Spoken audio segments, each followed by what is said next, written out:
Good morning, students.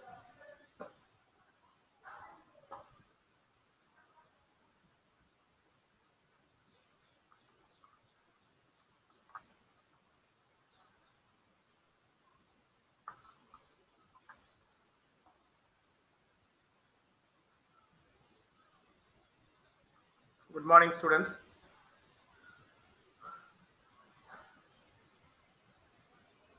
So let us commence the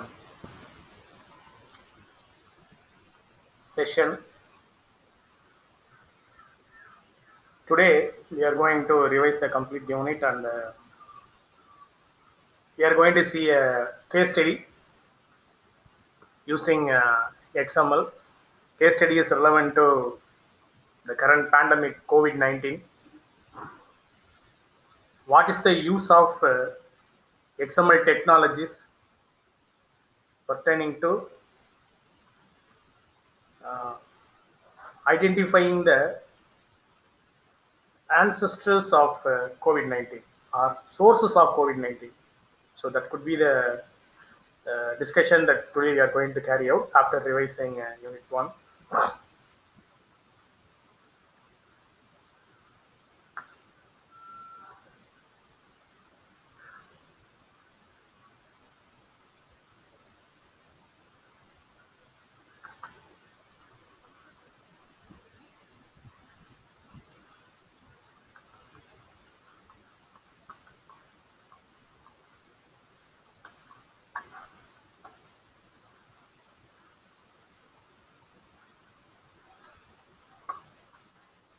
So revising with that, in this unit we have discussed about XML and its history. What is the purpose of XML? Why it has been used as a data transporter, and how it made to be a semantical one for data orientation. What made XML will ready to illustrate about an user-defined environment for any type of problem-solving environment, especially for representation and storage. That's the main objective of XML. Moreover, it could be able to represent any types of large amount of data. So that is the reason why XML was incorporated with the big data research. Along with that, platform independency could be the main feature of this XML. It could be able to operate with any type of programming languages. So even today I will show you some demo from Python also. So W3 recommended it by 1998, W3C. Is it possible to completely manage a website using XML? During 2000, year 2000, from Tokyo University, a research group from computer engineering, they have developed a search engine called Vivissimo, Vivissimo. The search engine will purely working based upon document clustering mechanism only. They have devised the entire search engine using XML only. Okay, so that could be a very good example pertaining to the implementation of XML in real-time environment. And what we have seen, DTD. So I am ready to give the data type for the data that what I am going to prescribe within the tag. Okay, so it will ready to work for C data and PC data. These are all the data types that we are ready to concentrate and work within DTD. What made me to move from DTD to XML schema data types? Because if I need to take the data from the XML document and if I need to process, the process of typecasting will be somewhat tough. That is the reason why these XSDs came into picture. So I could able to differentiate them into two sections. One is simple type. Second one is complex type. Simple type will work purely related to text. Complex type will work with the element along with that attributes. Okay, so that could be the main usage. So I could able to categorize the data when I'm going to create. So that is the idea that XML schema data type is being introduced. So and the drawback in simple type is I should not leave anything to be empty. But in complex type that you could able to, right? Because some trees don't have, some siblings or some particular immediate parent don't have any subchild. So those things are possible over on that. Next one is DOM, document object model. So what it is ready to help us, it is having an API. That API is will be helpful to traverse the XML tree and ready to fetch the data. Okay, so directly by using a method, get element by ID, get element by tag. So through these types of methods, I could able to access the data. Okay, so that is the role of DOM API. JavaScript have a complete foundation over on this DOM. So DOM has been devised purely and readily to access with JavaScript. That is the initial stage of DOM development. So whatever the tutorial that you are going to refer in internet, you could able to see that there will be a chapter that they will discuss about DOM in JavaScript environments. So DOM will ready to help me to extract the information from the XML tree. So second stage is SAX. So this DOM is a parser as well as SAX also a parser. So what it will do, it will not construct any tree, but instead of that, it will create some methods, start element, end element, okay, characters. So likewise, it will create some built-in methods. So you need to write the code within that built-in methods. That's all. So by that, it will help us to get the data from the corresponding element. Okay, get the data from the corresponding child node or sub-child node. So it will be more helpful for me. So how I will do that? I will override the available built-in SAX API using my handlers. Okay, so default handler will be replaced with the user handler. So we have seen a program on this also. So it won't believe on structures. So directly it will work with the overridden API.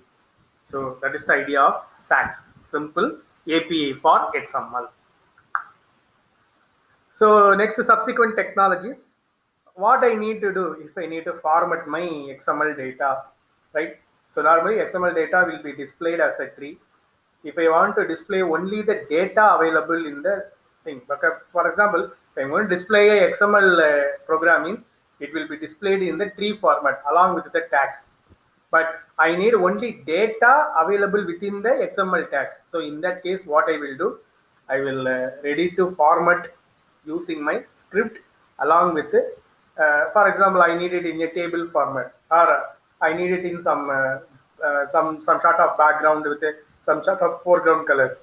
So if I want to do such a type of formatting like CSS in HTML, here we have XSL. Okay, so XSLT will take care of combining XML with XSL. Okay, XSLT is an engine. Okay, style sheet transformator. It's an engine. So this engine is available nowadays with all types of browsers. Okay, all types of browsers. So browser will take care of merging those documents and Ready to retrieve us only the necessary data in a proper formatted output. That is the role of this XSLT. Okay.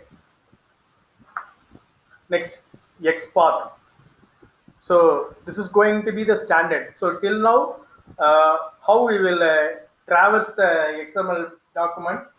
So by using DOM API, by using particular method, I will access get element by ID or get element by tag. Likewise, I will access. Otherwise, what I will do using stacks within the method, I will mention and I will quote it. That's all. So the method itself will help me to get the content. No need to go and traverse a lot.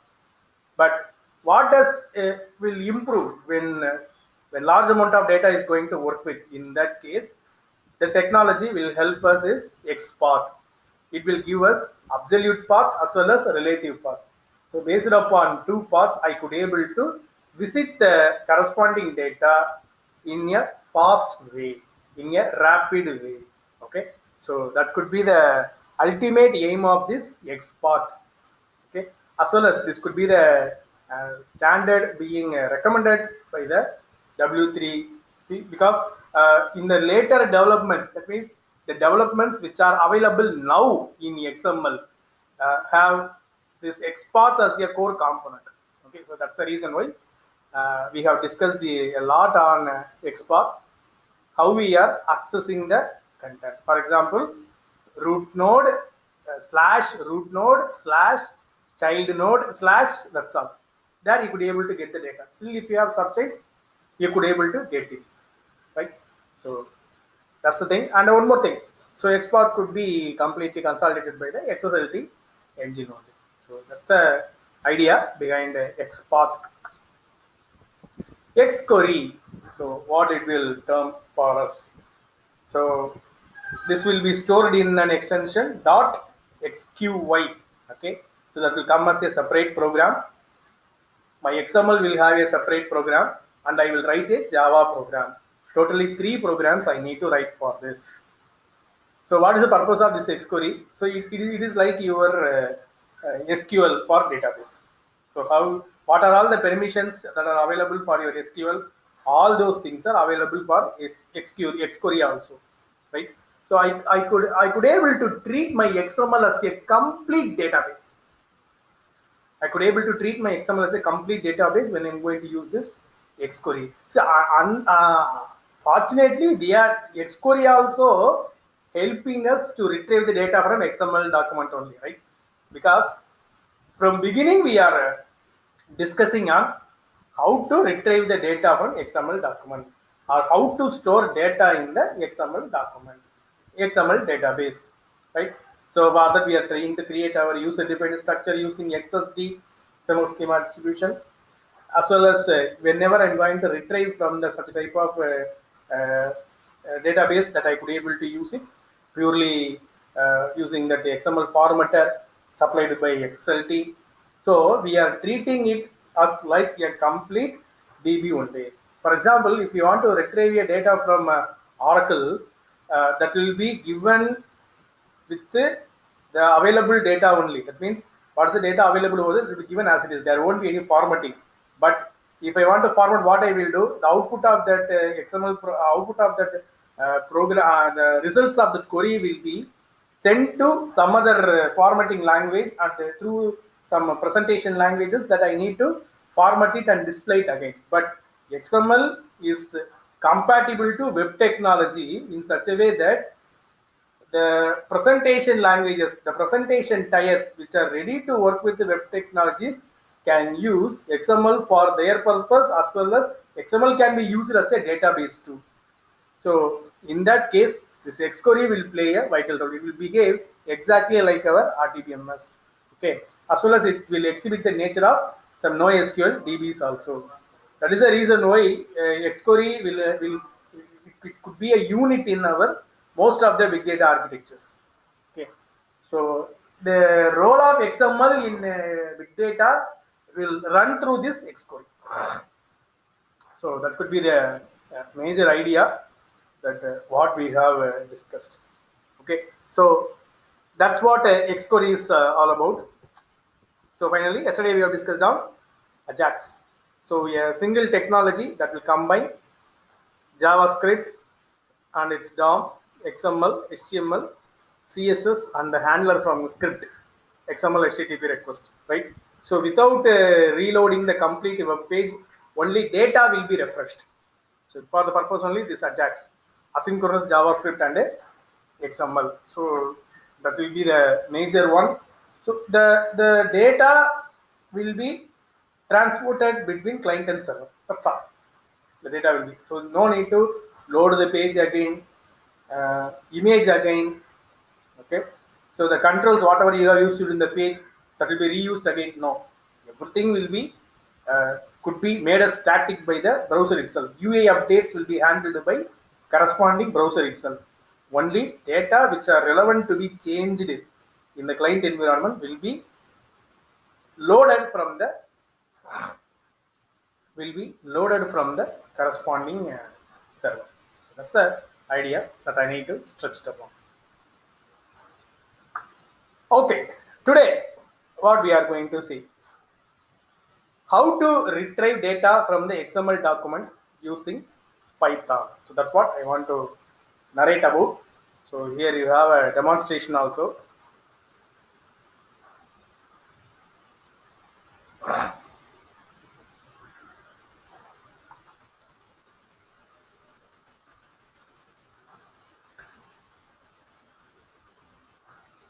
So already we have a document. The thing is just we have to connect and run the program. So I am running the program in Colab.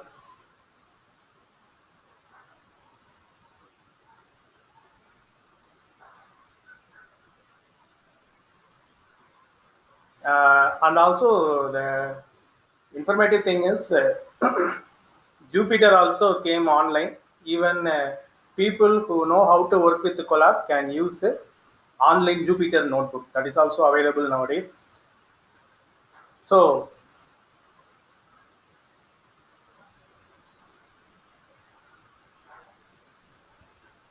connecting. Once it's connected, we can upload the files and we could able to work with.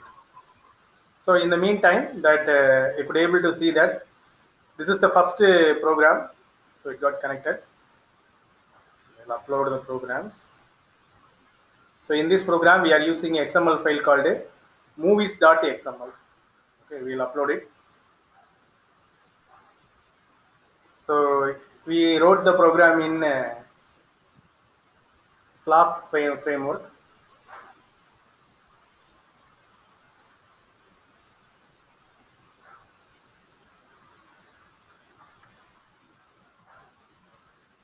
So I'm uploading my movies.xml. Okay. So here you could able to see that we are using SACs. Okay. This is the constructor. The first section is nothing but about the constructor. So I am ready to initialize with a null. Okay. Next, I have mentioned in SACs we will be using the built-in methods. See that start element, it is the built-in methods. Again, end element, it is the built-in methods. So these are all the tags that what we are going to use. Next, what type of data that we are going to use with that. So the data will be mentioned through this characters method. Okay. And here in the main program, so what we are writing, we are ready to call the parser. Okay. So the parser method will ready to check for overriding the existing APIs. So our program will be overriding the existing APIs. Okay. So the reason to turn off these namespaces is it should not work for my current program. That's the reason why I am turning off this namespaces. So the handler in Java will be writing a separate program, but Python will give us flexibility. I could able to write my own handler here. Okay, directly in the program, I could able to mention the handler. The handler will take care of communicating with my XML program. Okay, so that's the thing. So when I'm going to run this, so I'll delete this. And you could able to see when I'm going to run this program. Yes, it had retrieved the data. Okay, so to view this XML, what it has, just double click this. My God, it's got downloaded.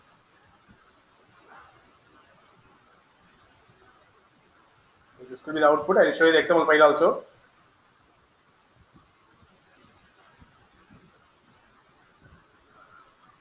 So this could be my XML file. It is advisable to open with a browser.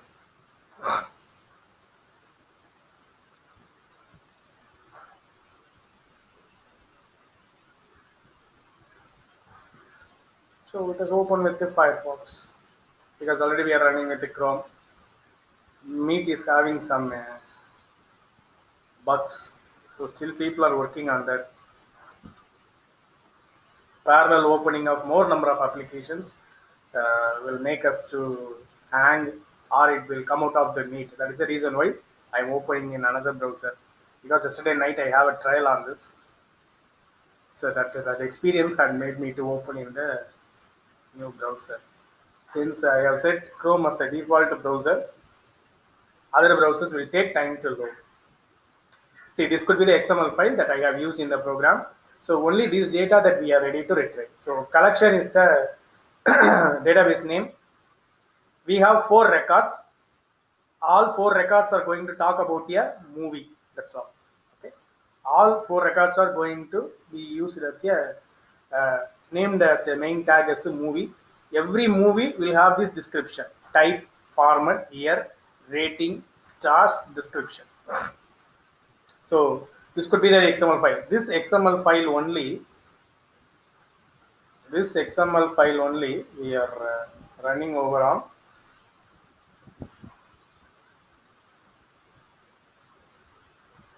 Yes. So this XML file only we are running over on here. So it had retrieved the data in a easier way. Okay. So this could be the idea of using Python with the XML. Okay. So while we are discussing yesterday, uh, we had a thought that what is the technology after XML that we have discussed. Okay. So that's what we are going to see it in the subsequent one. So JSON, okay, Java, JavaScript, object notation. Okay. So that's what the content which is ready to work with. The reason is JSON uh, could be more compatible, but it has its own drawback also. Okay, I'll be mentioning because uh, the declaration of an identifier is something fishy here. Okay, it would be somewhat less secure. During transportation, I'm having a vulnerability that identifier can be managed. Okay, so that's the only drawback in JSON. Otherwise, regarding data load, if I'm going to incorporate with JSON with Ajax, my data load will be completely minimal, right? For example, by typing the website name, if I press enter, website will load immediately, even on a very low bandwidth. Okay, so that much lightweight contents can be created using JSON. Okay, so how to work with JSON and Python. Okay, so for that you have a demo. The reason to show all these demos is because for the case study it is going to help us. That is the reason why. Okay, so here we have used a content called person.json. Okay, person.json. So we'll load this file person.json. So that's also available inside our documents only. Person.json.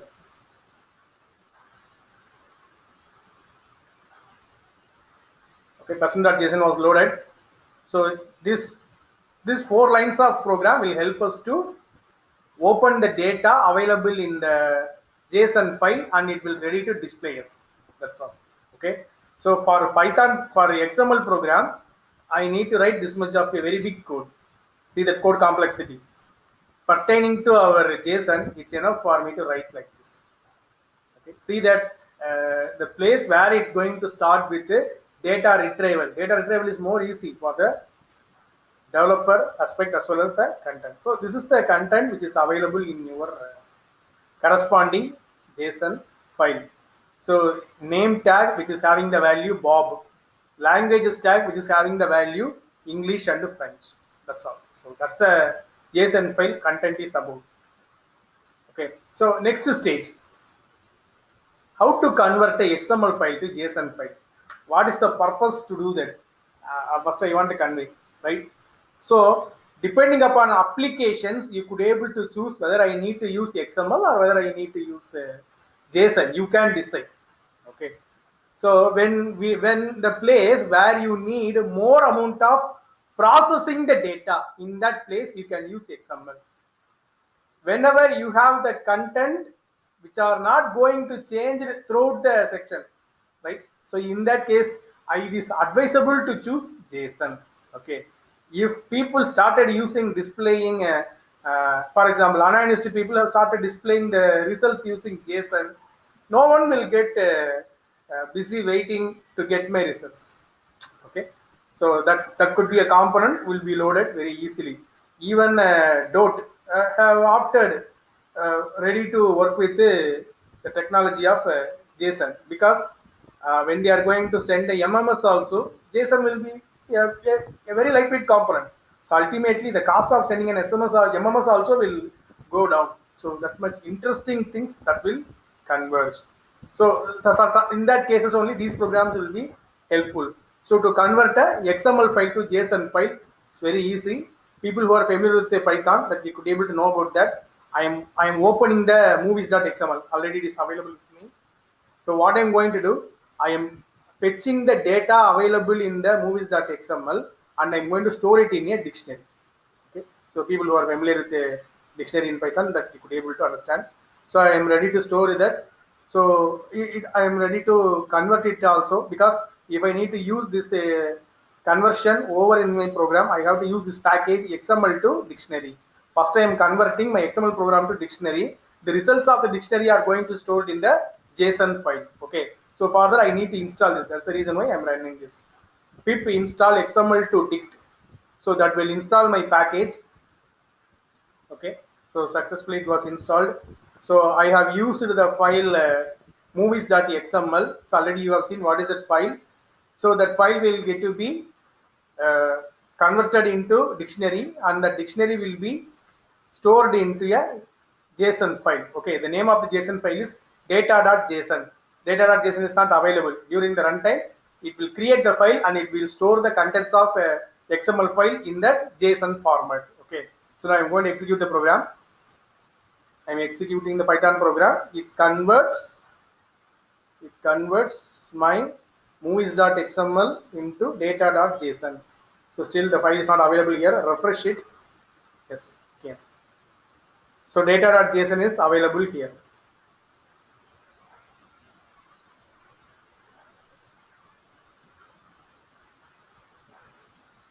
Data.json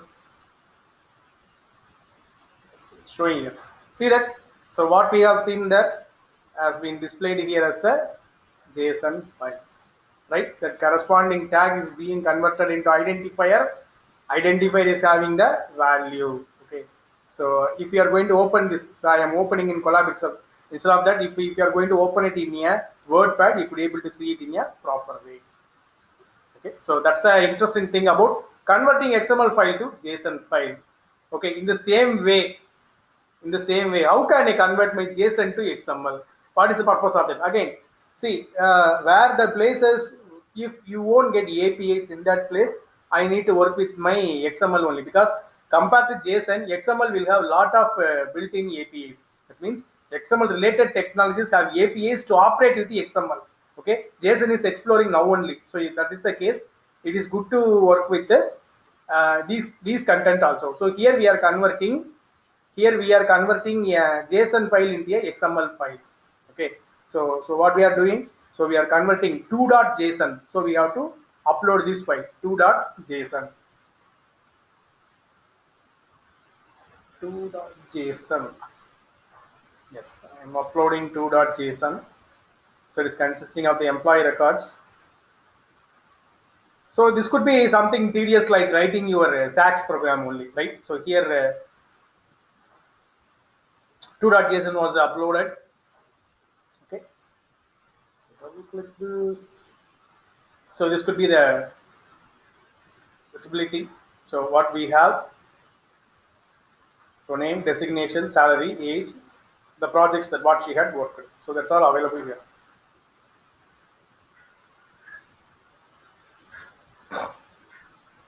I'm creating the corresponding tags. I'm creating the tags using that XML, iterating number of subtypes available in the respective tag projects, because she did 3 projects. That's the reason why it had been iterating for the number of elements. Okay, so finally the result will be stored in JSON to XML.xml. So in that we will have the content. So just execute this. So this file will be created here. We'll wait or we'll refresh. Refresh. Yes, I got this file. JSON to XML.xml. So double click this. Yes, already have that file, so it's ready to open here.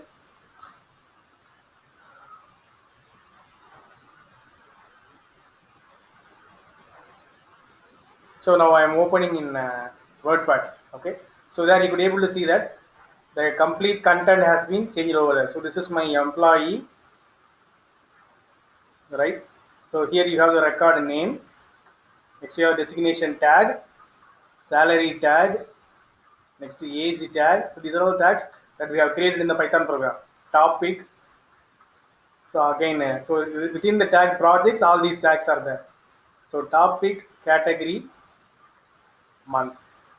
So again, that's the first project. Second project, again, topic, category, months. Again, you have the third project, topic, category, and months. So projects are over. Now employee tag is being closed. So this is the program created from the JSON file. Okay, so that's the idea behind these programs. Okay, so through this, what we have understood, uh, using Python via SACS, I could able to read a XML file and I could able to get a data. That's what we have seen here. Second thing is how to read a JSON file from Python using Python, as well as we have seen how to convert XML to JSON and vice versa. So this is what we have seen. How these are going to useful for us when we are going to work with our case study. That's the role that here we are going to work with. So this one we have seen XML to JSON, JSON to XML we have seen. So before getting into the case study, I want to give an introduction about this. Phylogenetic tree. What is this phylogenetic tree is? It is ready to give me the relationship between. So if you want to find out your ancestors, you can use this phylogenetic tree, right? Even for any types of species, any types of living being, I could able to find out my ancestor through this. Okay, so by using attributes, properties, likewise, I could able to customize these factors. Okay, pertaining to COVID-19 research, what are all the parameters that they have considered for creating the phylogenetic tree? Okay, so this is an example phylogenetic tree, right? So you could able to see different types of organisms, starting from a blue whale, a fish, and a rockfish, a frog, lizard, and you could able to see crocodile, bird, okay, kangaroo, elephant, blue whale, chimpanzee, monkeys, human, a pig, rat. So likewise, you could able to see the left side of the chart, that you could able to see that there will be some property being inherited to access with. For example, if I'm going to take birds and crocodiles, in that species, the relation is happening over on LF sign, IS1 enhancer, AMN sign. So they are having the role. So these three are being related. Okay, these three are being related, having some composition over on the birds. Okay, so AMN sign. So it is ready to find out who are all the people causing this origin. Who are all people made us ancestors? Okay, so I could able to find out the ancestral nodes in a easier way. Okay, this is the place our XML is going to work. Okay, so please be online. So the case study or the language developed, it's available already in 1996, but I will be telling you this could be a XML which is specifically designed for managing phylogenetic trees. Okay, so what are all the informations that I could able to find out from phylogenetic tree? So these are all the things: taxonomic information, gene names. So the gene will be interpreted in terms of 4 proteins: A, T, G, C. Okay, so gene names, identifiers. So identifiers are nothing but the markers. Okay, branch length. So how much length the tree will grow. Support values. It is nothing but the confidence and the support that what we will have in data mining. So the same value that it will compute to identify any gene duplication. That's also being ready to identify. Speciation events. The speciation events are nothing but, so it is ready to give me if any type of reactions are going to happen when gene mutation is going to work with.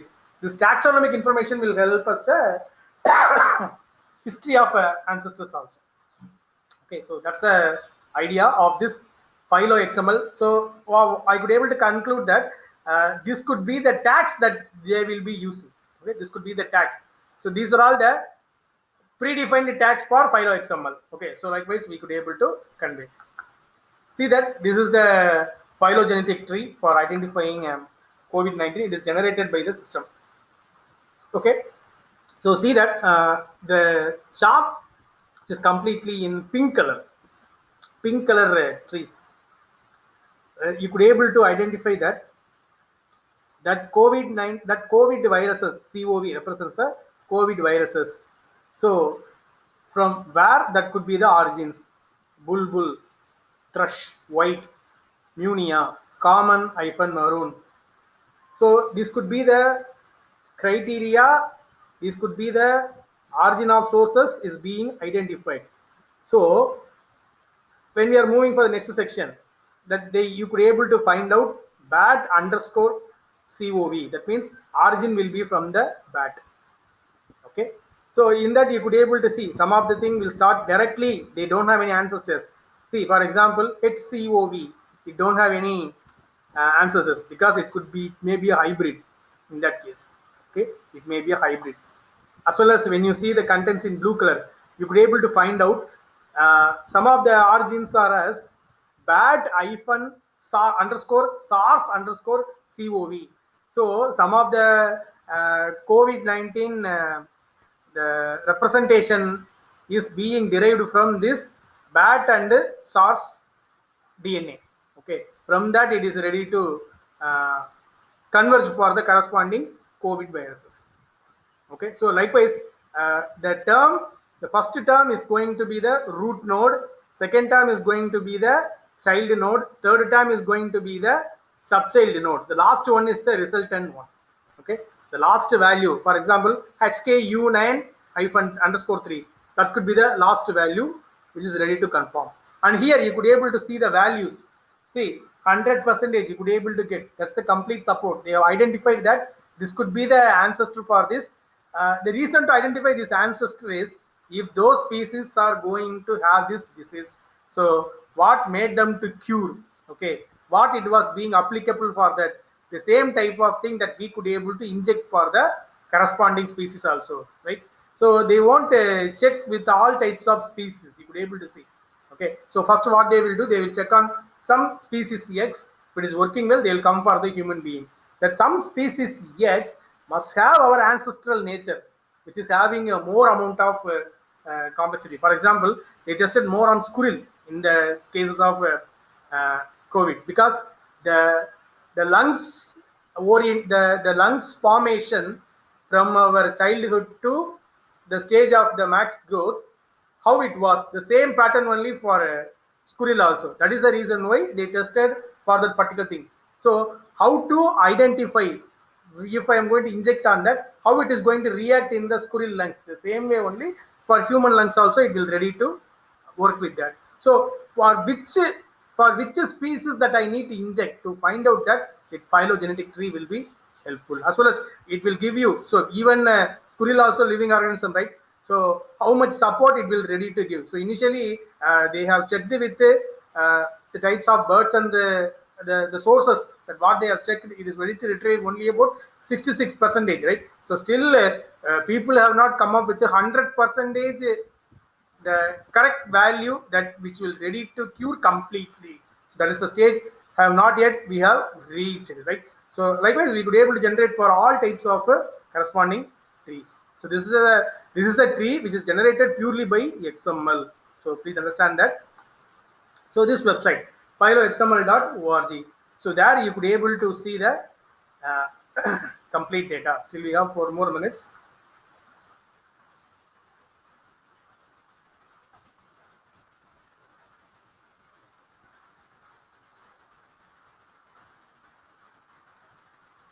Phyloxml.org.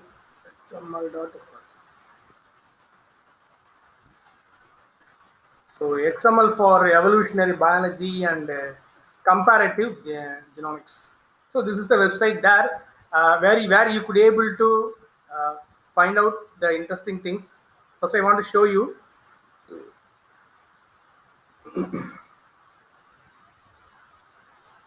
See, this is the XSD for the phyloxml. Okay, XSD for the phyloxml.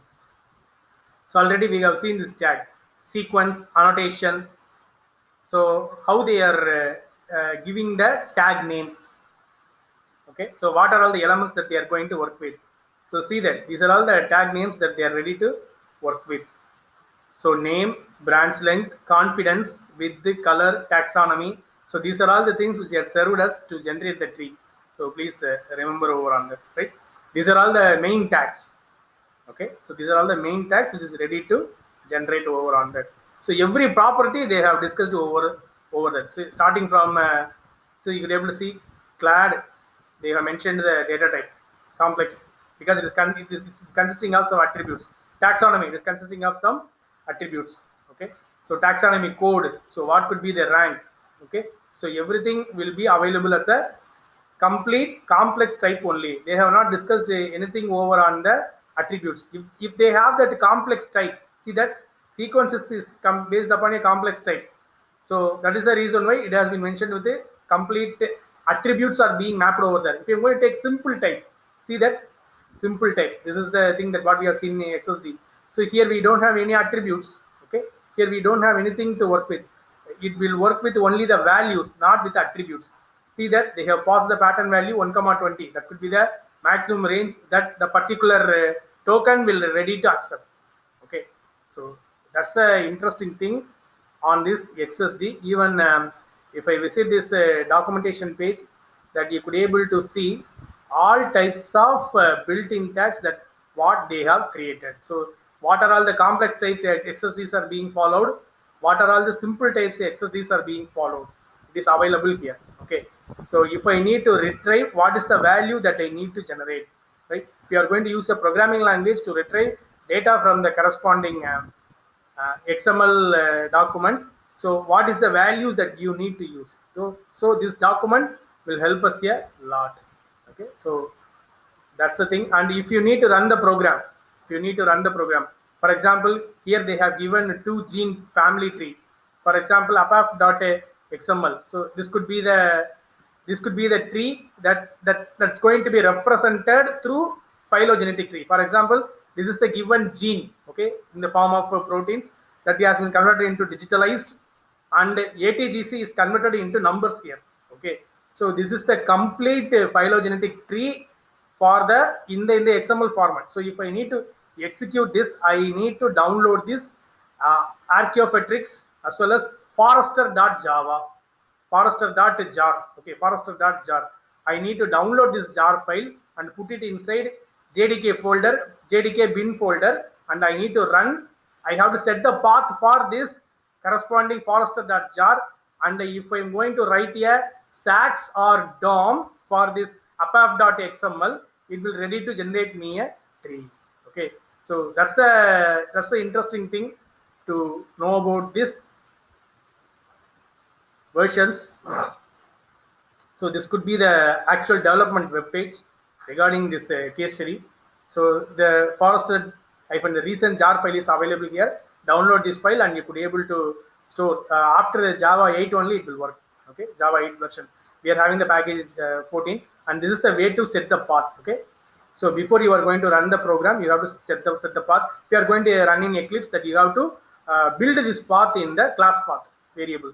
Okay, so you have to build this and you have to run the program. Okay, so that could be the idea. So it will generate the tree. It will generate the tree like this. If I am going to give, if I am going to give my XML code, it will generate this phylogenetic tree.